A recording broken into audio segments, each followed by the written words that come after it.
Bismillahirrahmanirrahim.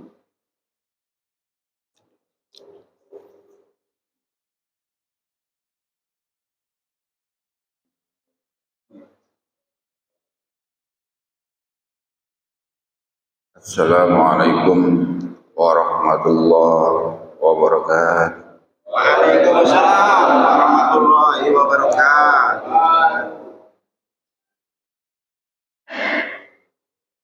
Alhamdulillah. Alhamdulillah nahmadu wa nasta'in wa nastaghfiruh wa na'udzu billahi min shururi anfusina wa min sayyiati a'malina may yahdihillahu fala mudilla lahu wa may yudlil fala hadiya lahu. Ashhadu an la ilaha illallah wa ashhadu anna Muhammadan abduhu wa rasuluh. La nabiyya ba'dah. Rabbi shrah li sadri wa yassir li amri wahlul 'uqdatam min lisani yafqahu qawli. Rabbi zidna ilma warzuqna fahma. Ma'asyiral muslimin rahimakumullah. Alhamdulillah wa syukurillah, kita masih diberikan kesempatan nikmat iman, nikmat Islam, dan beribu-ribu nikmat lainnya, sehingga kita bisa hadir di majlis yang mulia, yaitu majlis Rasulullah Sallallahu Alaihi Wasallam. Ma'asyiral muslimin rahimakumullah. Melanjutkan kaji kita yang 2-3 hari kemarin. Rasulullah Sallallahu Alaihi Wasallam pernah bersabda, innaman nas ka'ibili la takadu tajidu fiha rihlan. Rasulullah Sallallahu Alaihi Wasallam pernah bersabda di hadapan para sahabatnya, manusia diperumpamakan seperti 100 ekor onta.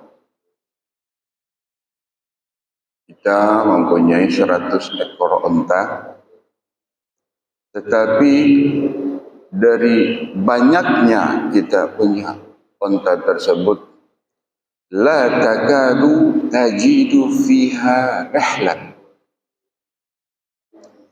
Tidak ada satupun dari 100 ekor onta itu yang bisa kita tunggangi, yang bisa kita pakai untuk berpergian.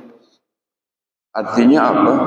Jumlahnya banyak, jumlahnya signifikan, tapi tidak ada guna. Kenapa? Cuma banyak doang, tidak bisa digunakan untuk bepergian. Karena fungsi daripada onta adalah ditunggangi untuk bepergian.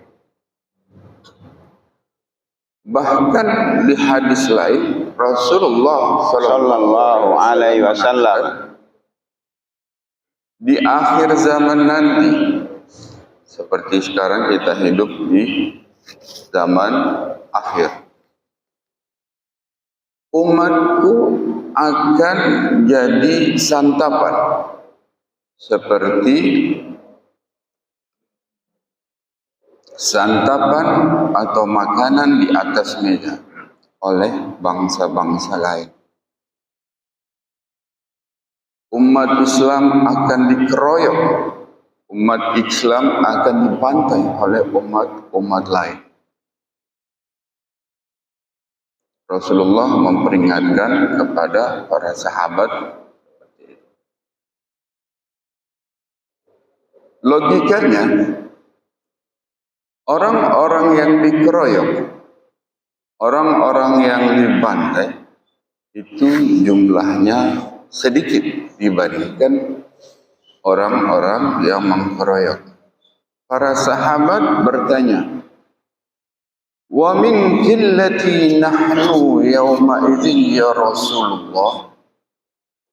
Apakah jumlah kami pada saat itu sedikit ya Rasulullah? La, bal antum katsir. Tidak. Pada saat itu kalian banyak, mayoritas. Bahkan menduduki ranking terbanyak. Tetapi kalian bagaikan usaun ka'usain sa'id, seperti buih di lautan terombang-ambing ke sana kemari, tidak punya pendirian. Tidak punya pendirian sebagai ciri khas umat muslim. Rasulullah melanjutkan, walakinnakum fi qulubikum al-wahyi. Karena di hati, lubuk hati kalian yang paling dalam ada penyakit yang bernama al-wahyi. Para sahabat karena istilah baru bertanya, "Mahya al-wahyu ya Rasulullah?" Al-wahyu hubud dunya wa qahariyatul maut. Al-wahn adalah cinta terhadap dunia. Apa dunia itu? Harta, tahta, wanita, dan takut terhadap mati. Kita lihat semua manusia berlomba-lomba pergi pagi, pulang petang, bahkan sampai larut malam. Apa yang dicari? Semata-mata karena kebahagiaan dunia, yaitu duit. Dalam artian mencari harta. Kalau harta sudah banyak, dia akan cari tahta, kedudukan, jabatan, sikut kanan, sikut kiri, injak bawah, injak yang bawah. Dalam artian nggak peduli orang lain sakit, yang penting dia dapat jabatan, harta, tahta, wanita. Ma'asyiral muslimin rahimakumullah. Ini berbanding terbalik dengan umat Islam yang diciptakan oleh Rasulullah. Seperti umat Islam yang mampu menaklukkan kekaisaran Romawi yang dipimpin oleh Sultan Muhammad Al-Fatih dalam usia yang masih muda, yaitu umur menginjak 21 tahun. Artinya dia masih berumur 20 tahun dan menginjak umur 21 tahun. Dia mewajibkan semua para tentaranya sebelum berperang melawan kekaisaran Romawi harus salat berjamaah. Harus salat berjamaah. Kekuatan kekaisaran Romawi pada saat itu seperti Uni Soviet atau Amerika, negara superpower. Karena pada saat itu kekuatan dunia yang paling ditakuti adalah kekaisaran Parsi dan kekaisaran Romawi. Dipimpin oleh raja yang masih sangat muda belia, Sultan Muhammad Al-Fatih. Sampai sekarang kekaisaran Romawi Bizantium itu bisa ditaklukkan. Apa buktinya? Masjid Hagia Sophia di Turki itu merupakan dulunya adalah gereja yang dikuasai Sultan Muhammad Al-Fatih, sampai sekarang bisa dipakai oleh umat Islam sebagai masjid. Kemudian bukti apa lagi kesultanan, kekaisaran di Andalusia, yaitu di Spanyol, mampu ditaklukkan oleh umat Islam sampai beratus-ratus tahun. Bahkan pada saat itu didirikan universitas yang paling besar di Eropa bernama Universitas Cordoba. Kenapa umat Islam pada saat ini mengalami kemunduran? Kemundurannya adalah dijauhkan dari kitabullah wa sunnatur rasul. Lebih mementingkan foya-foya kesenangan dunia dengan bergelimang harta dan jabatan. Jadi bila diajak untuk kepentingan umat, bila diajak berjuang untuk kepentingan zatul Islam, dia lebih mementingkan dirinya sendiri, harta, tahta, wanita. Ma'asyiral muslimin rahimakumullah. Pentingnya kita hadir di majlis-majlis ta'lim. Pentingnya kita hadir di majlis Rasulullah supaya hati itu tidak berkarat. Karena innal qulub kasda'ul hadid. Hati itu bisa berkarat seperti berkaratnya besi. Cara membersihkannya adalah hadir di majlis-majlis ta'lim, hadir di majlis-majlis ilmu, mengucapkan kalimat-kalimat thayyibah, mentadaburi Al-Quran, selalu membasahi bibir dalam rangka banyak berzikir, bertakarub ila Allah. Semoga kita ini adalah umat Rasulullah sallallahu alaihi wasallam. Amin. Yang dirindukan oleh Rasulullah. Amin. Karena Rasulullah sallallahu alaihi wasallam pernah bersabda, "Ya ibadur rahman, idza siru fil 'ad man ra'atu riyadul jannah farta'u." Wahai hamba-hamba Allah, ibadur rahman, jika kamu berjalan di atas muka bumi, melihat, mendengar, mengetahui majlis Rasulullah yang dikatakan taman-taman surga, hadirilah, datangilah, ramaikan. Semoga syiar-syiar Islam kembali jaya seperti zaman-zaman dahulu. Ma'asyiral muslimin rahimakumullah. Saya lanjutkan tadi, umat manusia, umat muslim itu sering mengeluh karena banyak problem yang dia hadapi. Entahkah itu problem rumah tangga, ekonomi, macam-macam.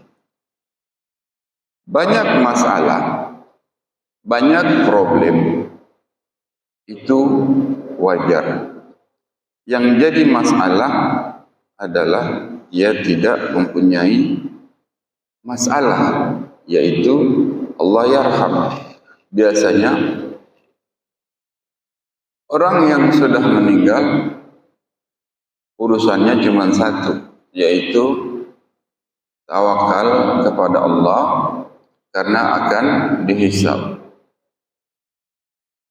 Kalau banyak problematika bertubi-tubi, apa yang harus kita lakukan?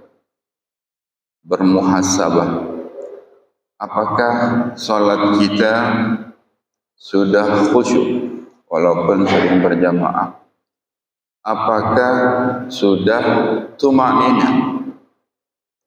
Karena awal tahsabu as-salah. Yang paling jadi tolok ukur yang pertama kali dihisab adalah salat. Kalau salat kita khusyuk, kalau salat kita penuh dengan tumanina, insyaallah janji Allah hak. Janji Allah hak. Yaitu ittaqullah haqqa tuqatih. Wa man yattaqillah yaj'al lahu makhraja.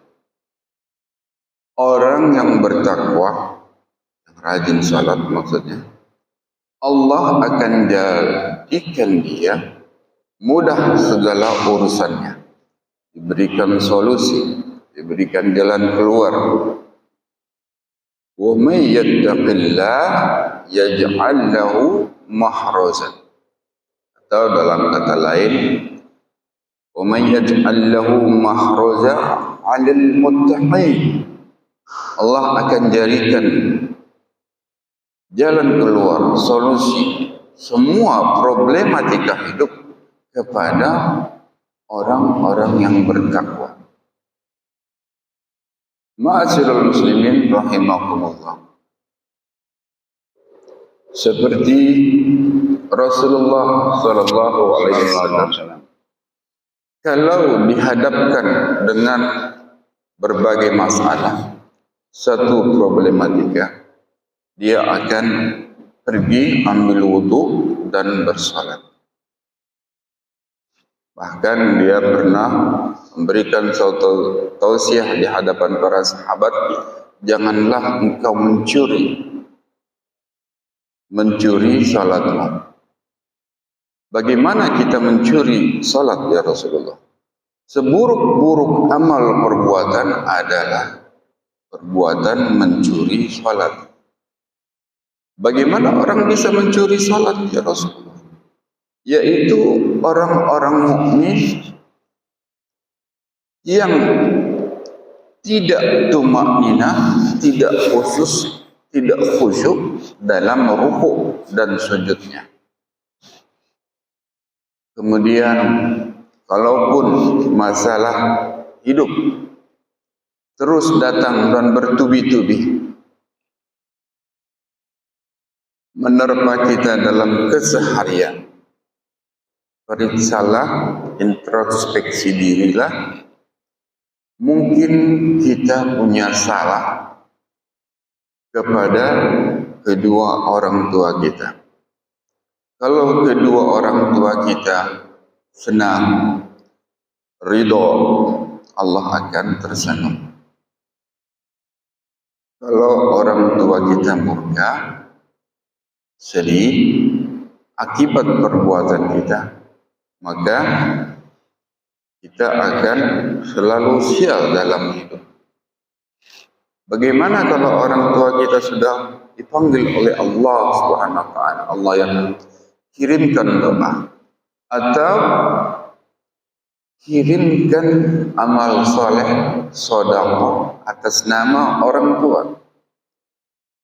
Itu orang tua digambarkan akan senang dan bahagia dapat kado, dapat kiriman dari anaknya yang soleh. Semua orang tua, walaupun kita sekarang sudah tua, itu termasuk anak. Orang tua kita sudah Allah yarham. Dia sewaktu masa mudanya selalu berdoa, Rabbi habli minas salihin, Rabbi habli minas salihin. Ya Allah, jadikanlah keturunan anak-anak yang saleh dan saleh. Kalau mereka sudah Allah yarham, apalagi masih hidup. Kalau masih hidup adalah ladang amal untuk kita mengurusinya sampai akhir hayat. Ma'asyiral muslimin rahimakumullah. Ridallah fi ridha walidain Wa suqtullah fi suqtil walidain. Ridhonya Allah sehingga kita dilancarkan segala urusan, dibanyakkan rezeki atas ridhonya orang tua. Dan murkanya Allah, kebelangsaknya hidup kita karena sakitnya orang tua. Jadi kalau ada orang tua yang masih hidup, itu merupakan ladang amal. Ladang amal untuk kita menabung. Karena ciri-ciri anak soleh, apa kemauan orang tuanya, apa keperluan orang tuanya akan dipenuhi. Orang tua akan berbahagia. Karena sewaktu kita masih kecil, dia selalu berdoa, meneteskan air mata di waktu salat terakhir. Rabbi habli minas salihin. Rabbi habli minas salihin. Ma'asyiral muslimin rahimakumullah. Kemudian kalaupun problematika permasalahan hidup masih terus bertubi-tubi datang menerpa kita, kita tetap sabar dalam Islam. Karena kalau orang yang ahli ibadah, dia selalu disenangkan hatinya. Sururul qalbi fi muril qada. Jangan kita ingkar terhadap qada, takdir Allah Subhanahu wa taala. Karena kalau kita ingkar terhadap takdir Allah, itu adalah katakan orang yang tidak bersyukur. Apapun keadaan kita, miskinkah, pas-pasankah, kayakah, punya istri cantikkah, punya anakkah, tidak punya anakkah, patut disyukuri. Karena apa? Selama kita masih bisa sholat, ruku dan sujud, itu Masya Allah luar biasa. Allah akan gantikan semua kesusahan kita kalau kita sabar dan tawakal. Karena sebagai petanya Al-Quran, umat Islam dibekalkan wasta'inu bisabri wassalah. Kita punya kesusahan, kita punya problematika, jangan mengadu kepada dukun, bercurhat hatilah kepada Allah. Walaupun kita miskin, hidup pas-pasan, jalani saja, bersyukur saja. Pernah dalam tausiah yang lalu, hidup di dunia lebih baik sakit di dunia, tapi tidak sakit di akhirat. Susah di dunia, syukuri saja. Tapi insya Allah kalau kita ridha, kita ikhlas menjalani takdir Allah, insya Allah tidak susah di akhirat. Lebih baik menangis di dunia yang air mata tobat masih dianggap oleh Allah Subhanahu wa taala daripada menangis di akhirat yang air mata yang tidak ada gunanya lagi. Ma'asyiral muslimin rahimakumullah. Dalam tausiah yang lalu saya katakan juga di akhir zaman nanti umat muslim yang diharapkan cuma dua, yaitu syafaat Rasulullah sallallahu alaihi wasallam dan syafaat dari kita membaca Quran. Masya Allah, tabarakallah. Rasulullah sallallahu alaihi wasallam akan memberikan syafaat kepada umatnya yang sering membacakan salawat kepada baginda Nabi besar Muhammad sallallahu alaihi wasallam. Kemudian umat Rasulullah yang sering membasahkan bibirnya dengan zikrullah, dengan kalimat-kalimat thayyibah, kalamullah, Al-Qur'anul Karim. Karena ini yang ketiga yang kita harapkan, Al-Quran akan bersaksi di hadapan Allah, memberikan syafaat kepada kita, membela kita di hadapan Allah Subhanahu wa taala. Walaupun kita hafal surat-surat pendek, hafalin, baca. Dalam satu rumah seperti kita membaca surat Al-Baqarah, Iqra'ul Quran surat itu malaikat akan masuk ke dalam rumah kita. Rumah yang sempit terasa lega, rumah yang panas terasa adem. Lain kalau rumah yang tidak pernah dibacakan Al-Quran. Walaupun rumahnya lega, terasa panas, terasa sempit. Karena apa? Setan masuk, malaikat keluar. Tapi kalau rumahnya sempit, sering dibacakan Al-Quran, terasa lega, terasa adem. Kenapa? Malaikat rahmat datang, setannya keluar.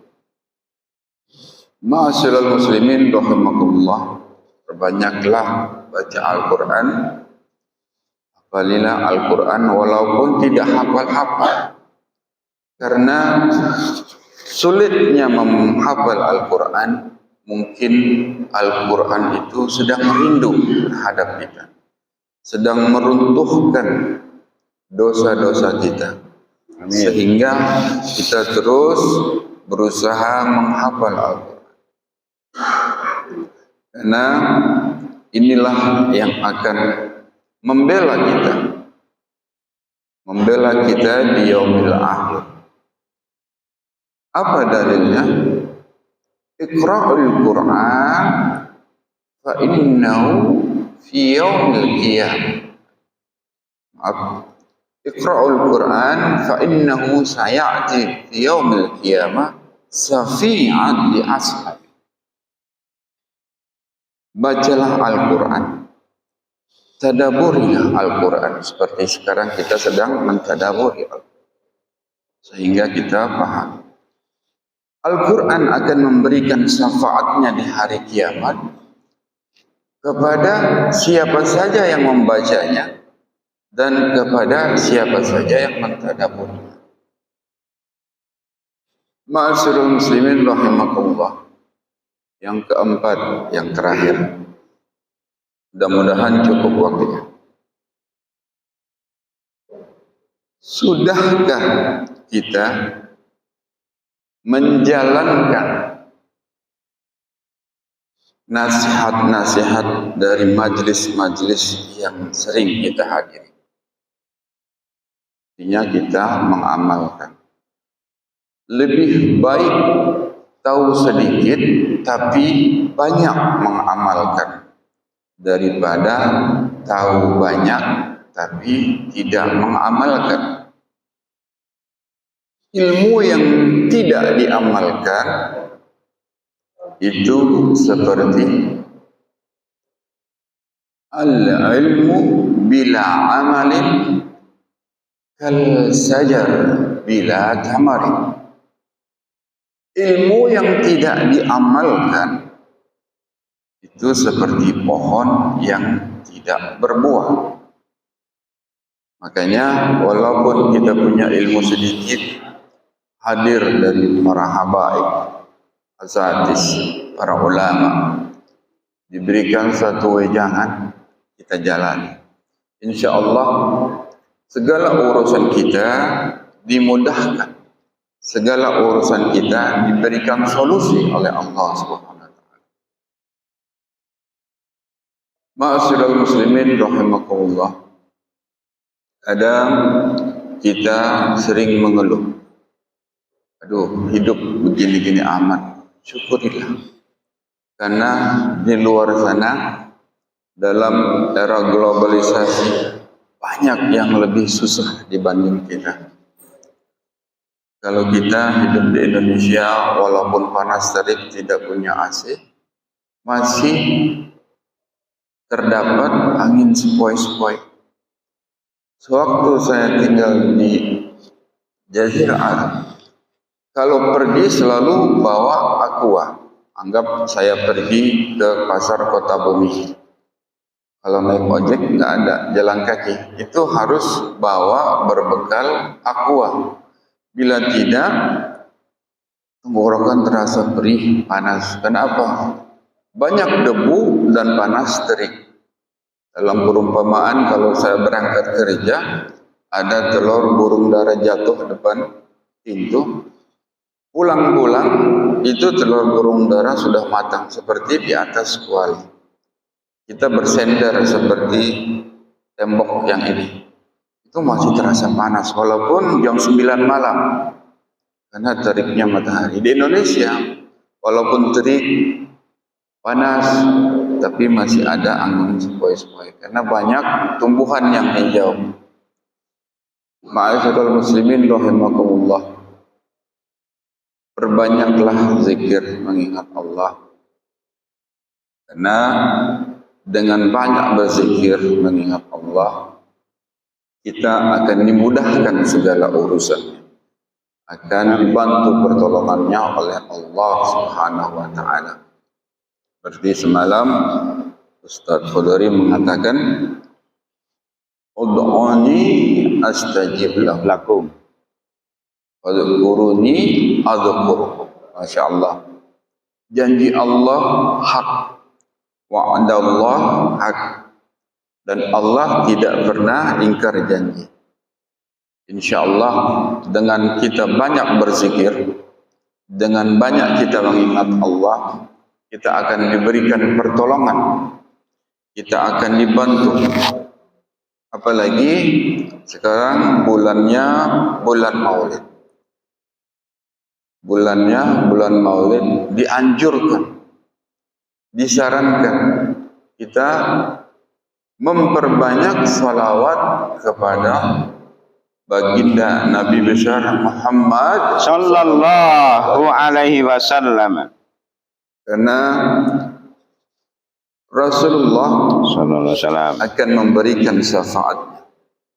Di yaumil akhir nanti kita akan diberikan seteguk minuman dari tangan Rasulullah sallallahu alaihi wasallam sendiri. Sekali minum di telaganya Rasulullah sallallahu alaihi wasallam tidak akan haus selama-lamanya. Cuma seteguk. Bukan karena airnya, tetapi langsung dari tangan baginda Nabi besar Muhammad sallallahu alaihi wasallam.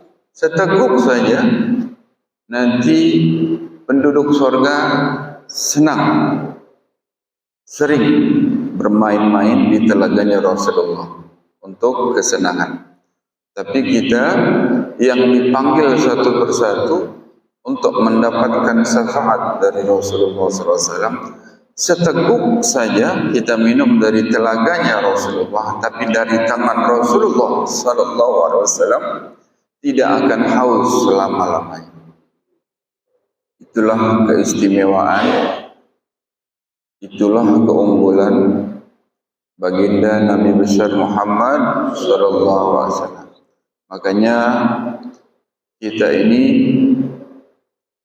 dianjurkan banyak berselawat. Karena apa yang kita harapkan di yaumil kiamat nanti, di hari kebangkitan, sewaktu Rasulullah sallallahu alaihi wasallam dibangkitkan, saking cintanya Rasulullah sallallahu alaihi wasallam, dunia sudah hancur, sehancur-hancurnya karena telah terjadi kiamat.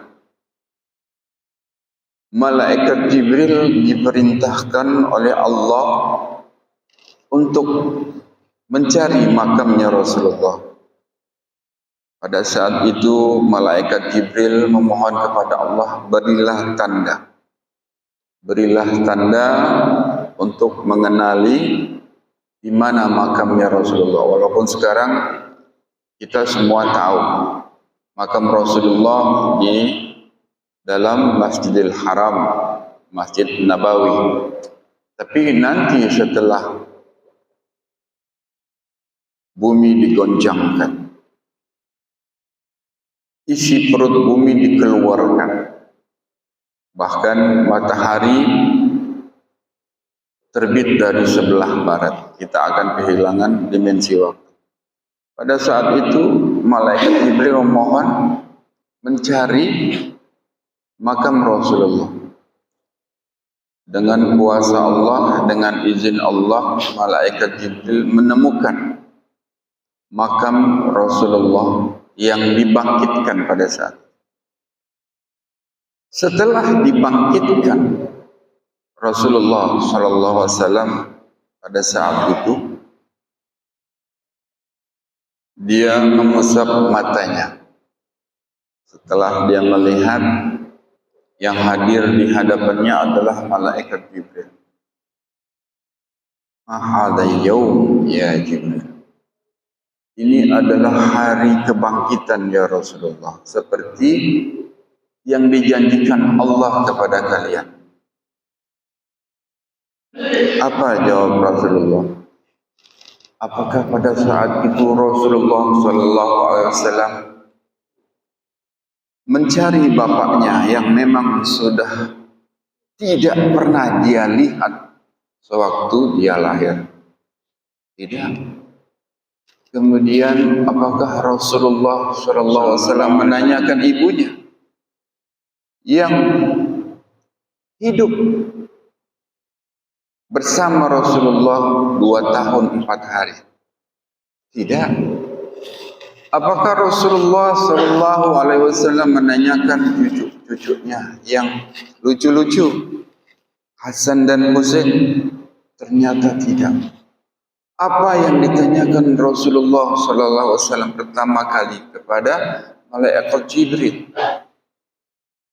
Kalau benar hari ini adalah hari kebangkitan ya Jibril, aina ummati? Dia bertanya lagi, aina ummati ya Jibril? Di manakah umatku ya Jibril? Saking cintanya Rasulullah SAW kepada umatnya, sewaktu pertama kali dibangkitkan oleh Allah, yang pertama kali ditanyakan adalah di mana umatku? Refleksinya kepada kita, apakah kita selalu dan cinta kepada Rasulullah Sallallahu alaihi wasallam? Untuk berselawat saja tadi tidak semua. Bahkan Rasulullah mengatakan, man dzukirtu 'indak in lam salawat.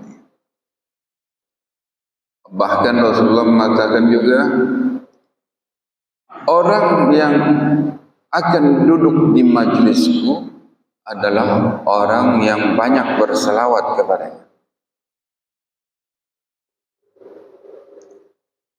Kalau orang yang tidak mau membacakan selawat kepada Rasulullah, dia mengatakan orang itu pelit. Tapi kalau orang banyak berselawat kepadanya, akan duduk di majelis Rasulullah SAW. Semoga kita ini termasuk umat Rasulullah yang selalu dirindui dan dicintai. Amin. Kita baca selawat, kemudian kita tutup dengan doa. Semoga kita ini adalah umat Rasulullah yang selalu dirindukan olehnya. Amin. Sallallahu ala Muhammad. Sallallahu alaihi wasallam. Sallallahu ala Muhammad. Sallallahu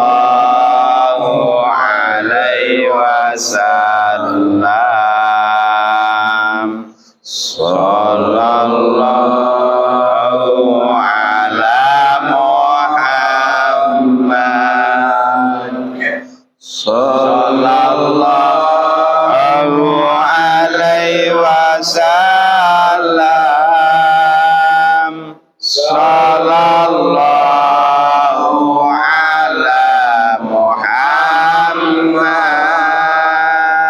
Sallallahu alaihi wasallam.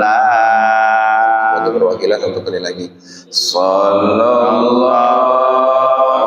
ala Muhammad. Sallallahu alaihi wasallam.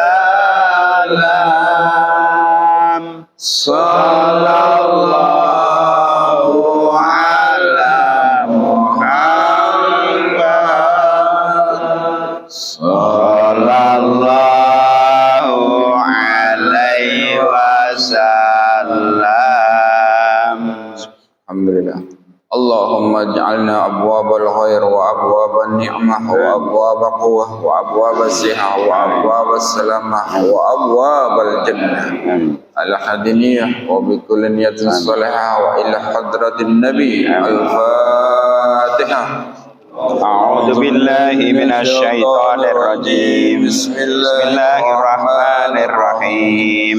الحمد لله رب العالمين الرحمن الرحيم مالك يوم الدين إياك نعبد وإياك نستعين اهدنا الصراط المستقيم صراط الذين أنعمت عليهم غير المغضوب عليهم ولا الضالين.